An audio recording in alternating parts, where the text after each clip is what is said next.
Welcome back. Took a little bit of a break, but we have returned. Now, there's actually a plot event at this particular path back to Elbereth, and we will hopefully run into it. Yeah, Steve, right here. She took a long time to say it, but if you take that right turn, basically she's telling us to go a different route than the map. And that's really interesting. It's a very small detail, but it's always fun when your automatic systems are subordinated to an AI or to a character. You know, something cool is happening, and so that's exactly what we're doing here. We took a shortcut. At least that's what she's telling us. We'll find out if it's a shortcut or not when we start to get a little closer to our destination. But I thought I'd mention that the actual summary that you get when you start up the game, normally it tries to tell you what you were in the middle of doing. But in this case, it didn't. It didn't mention the fact that we had resurrected an empress and had tons of passengers aboard our little ship, all of which wanted to go various places. Instead, it mentioned the observatory again. It's like, And I think that's because this engine doesn't have a really nuanced idea as to what sort of context the player was actually working with. And so it's just suggesting the context it thinks the player might be interested in. And that's something where a little bit of a... What the heck was that? That was friggin' weird. Come on, upsy daisy. There we are. I don't know why it was being such a punk. But as you can see, the punishment for steering incorrectly is pretty small, which is good because sometimes it gets a little finicky. Anyhow, we've now moved through this area, and we're just kind of cruising along according to the dead Empress's directions. Why she knows so much about the current routes of the river is kind of an interesting question. Have the rivers not changed at all in the past 1,000 years? Who can say? Well, we'll be able to say soon enough. But it'll take a little while before we get there in our playthrough, I think, because we're not moving super fast. Right now we're just taking Oroi home. You can see the camera's doing kind of its own thing. That was kind of strange. But as long as we're not missing any turns because of it, I'm happy. And the thing that was happening there is the camera has got some hot spots for giving us nice vistas, and it keeps trying to show us this one, but we're on a river that we don't normally see, so it's not ideally integrated with the hotspot system. That's fine. Small bugs. No biggie.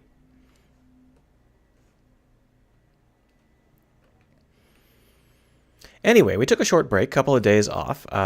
If you're watching this, in a giant stack, you probably wouldn't have noticed, but I took 2 days off so that I could do some other stuff. I recorded a really long video about the Sims 4 character creator and some stuff like that. So my voice just can't do... thanks, jerk face. My voice just can't do more than about 2 hours of... narrating per day, and I was way over the limit for this week, so my voice was getting particularly scraggly. It's not unscraggly even at the best of times, but it was nothing that you wanted to hear, let me tell you. I want to go off. Nope, can't go off. That's fine. So basically, we started over here, and we were going to go all the way around here, but instead we cut through a really, really sinuous set of guidelines. And you know what? We cut around 2 interesting locations that we don't know anything about. The unexplored ruin is, I think, just a stop-off point, but the old dock, this is actually the old dock, the Serpent's Eye. So we cut through this area around the Serpent's Eye to get to where we're going. And if it's around the Serpent's Eye, it's not so confusing that she'd know what's up with that, because that was obviously an important dock back at the beginning of the Empire, but she's from the end of the Empire. Interesting stuff. Anyway, let's see whether or not we can reach Elbereth at some point today. I've been thinking more about context engines, which will surprise nobody. One of the things that I was doing is the game I'm working on, it's a small game, but it actually uses a context engine. It uses one before Heaven's Vault came out. Heaven's Vault isn't the first such engine. In fact, I don't even think they use the term. I think they use a completely different term. But the basic point is that it was on my mind already when Heaven's Vault came out, so that's probably why I noticed it so much. And it gave me a whole bunch of really good ideas as to how to do my own a little bit better, because mine's not quite the same as this. Mine is about spaceships, and basically you send your ships out on missions, and the missions are randomly generated by combining several tasks, several context tasks. And so the way that works is that you find the places where those tasks overlap. So your primary task has like a heavy beat, an interesting thing at some point. Usually it's near the end, and it's like, oh, if you're taking people on, if you're transporting people from one star system to the other, then the heavy beat is when you drop them off. And then what you do is you find other missions, other little twists and complications, other contexts that have a beat that is compatible, where we can put their high beat at the same place as our high beat, and then we can combine them. And that means that the system just sits there and works all of the contexts forward such that they all arrive at that one beat at the same time. It's much easier to do it in my case.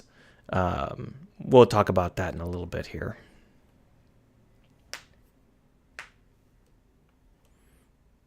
Back on Elbereth.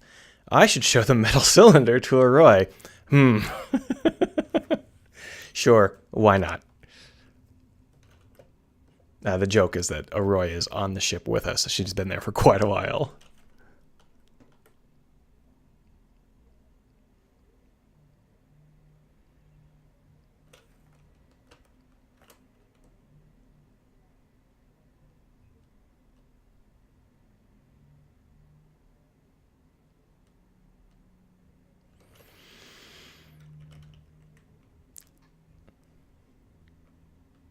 So that little conversation was just basically a farewell. We could go and see whether or not there's anything to do with Timor, and while that's happening, I can just not Timor, Tappy. I can just finish my thought.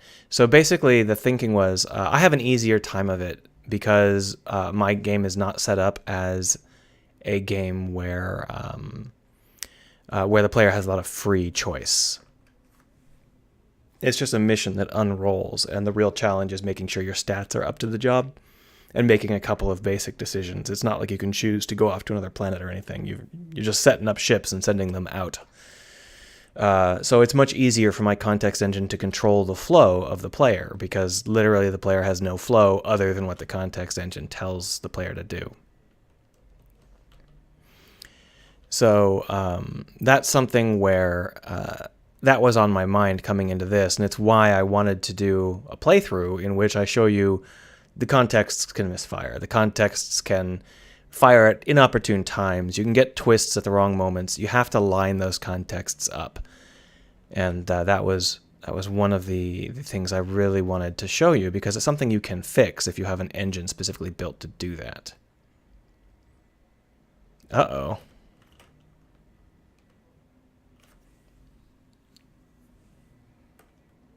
Oh no. He wanted to know the word and we couldn't tell him. Shall we tell him the word?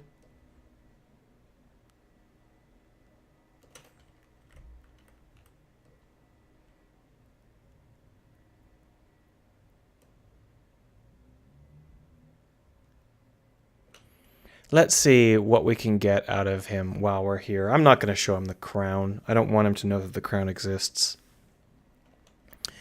Let's see whether or not we have anything cute. I don't think we have too many. Oh, we have a silver key, but that one's actually someone's key. We don't want to sell her that. Sell that.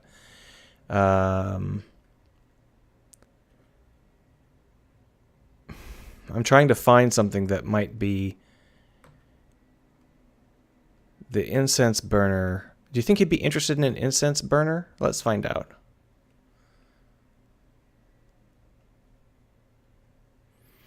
So there's a trick you can do with Tappy, and I knew part of this trick earlier, and I found the rest of the trick due to a friend who was playing it.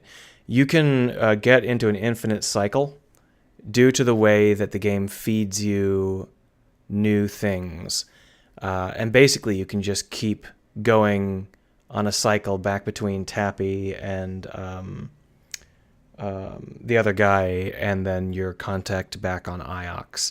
And you can just burn through those contexts immediately. And since there's no context pacing, like I have been mentioning, it's something that's not... It ends up ruining their progressions, and you don't ever really get a good sense of... their existence is a little bit less tangible because you burn through it so fast, and it feels really artificial.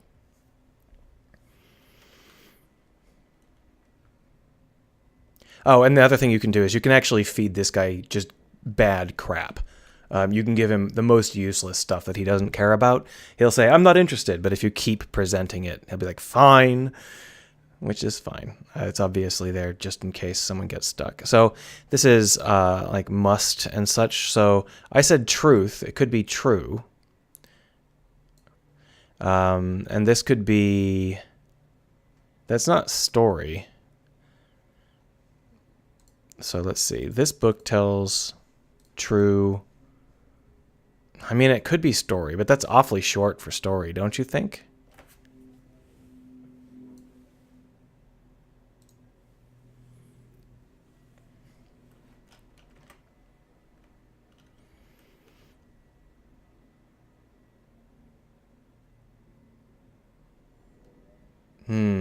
So this is us trying to track down a new site. We are already seeing the context fall apart.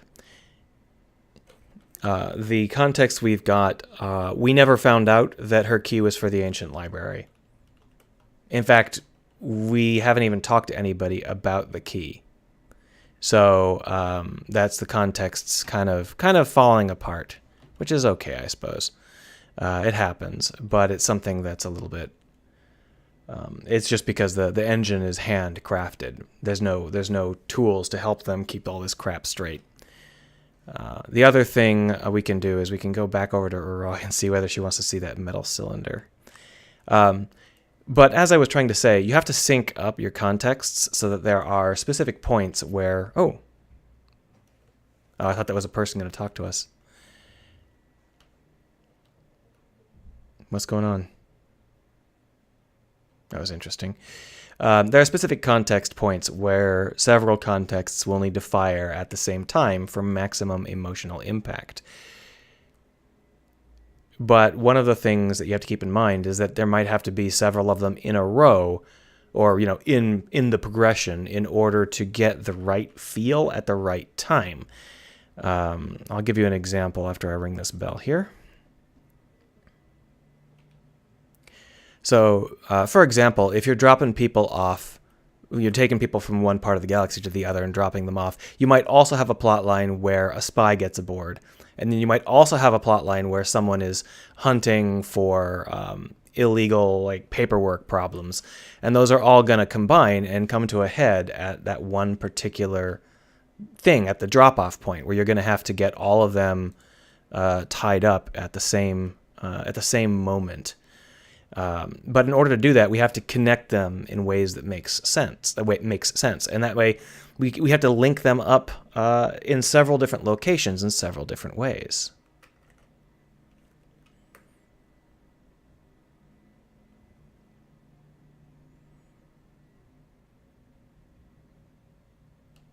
Mm-hmm.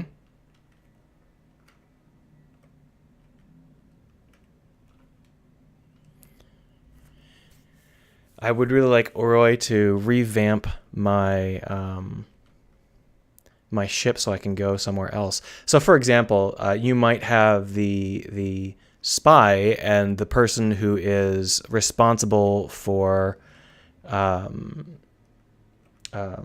we might have the spy and the person who's responsible for hunting down the paperwork be the same person, or we might have that bounce off of each other in such a way that connects them.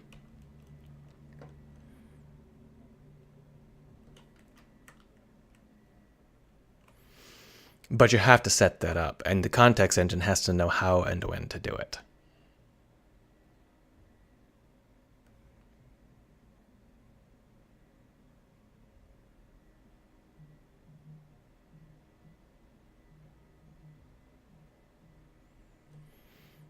Cotton Eye Joe.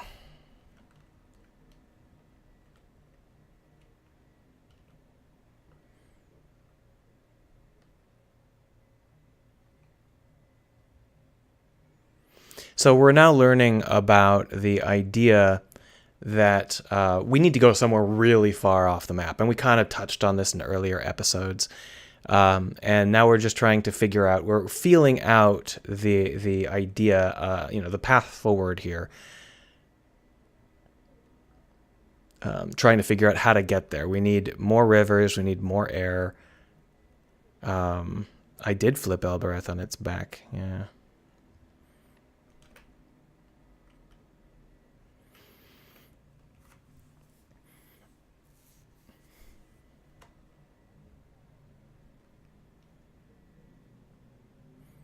They do if we've got a giant eyeball. Nope, not true. I'm going to go hop in my ship immediately. I can't believe we can show her this much stuff. I would have thought we would have discussed it while we were on our 3-day trip.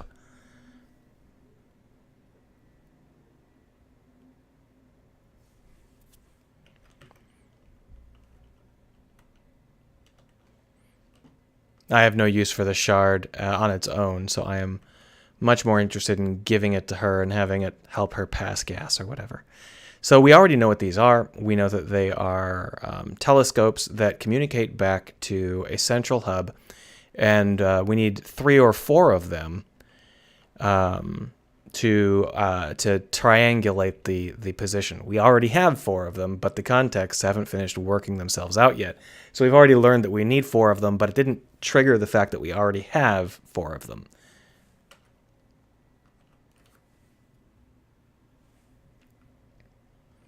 And the guy who was going to track them down for us was replaced by an ancient empress who probably already knows where that thing is anyway.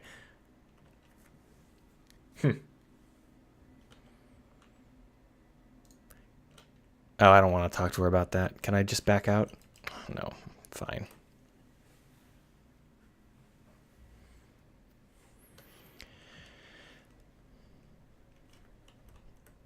So this ancient empress that we grabbed is apparently, she sabotaged the empire.